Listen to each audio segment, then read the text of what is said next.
Hello and welcome to Wildestan. My name is Ben. I am a critical care paramedic. I'm Susanna.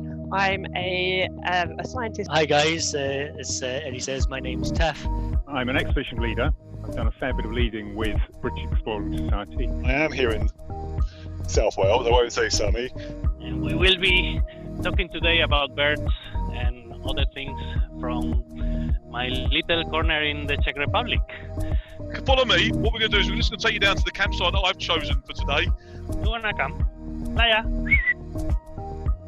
So what is Wildestan? It translates into the wilderness where we stand. And it is our way of connecting you with our inspirational leaders to get a bit of a taste of the outdoors and to give you a little bit of excitement and adventure at this weird time that we're all going through.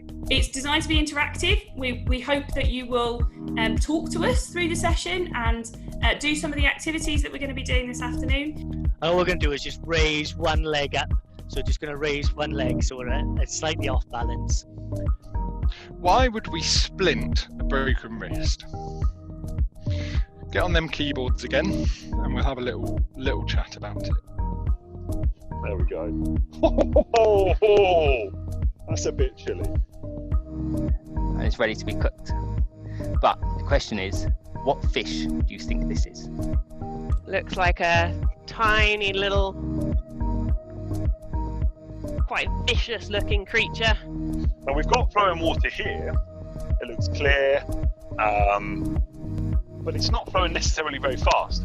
General rule of thumb, if you imagine when you go to your kitchen tap, go and fill up a glass of water, how fast that water's flowing to fill up your glass. That's how fast you want the water to be going if you're collecting it from a flowing location. Now these are actual true bugs, and bugs are insects that have piercing mouth parts. And it's a good way of understanding whether what we're eating is healthy for us. Having lots of different colours on your plate is really good.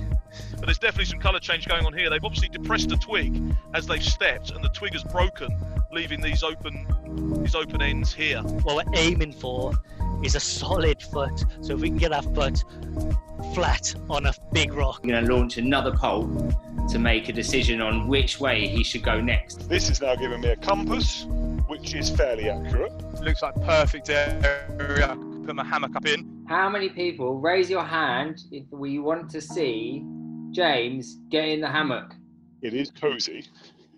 There's no guessing around that at all. Tuck myself away for the night. Right. Good night.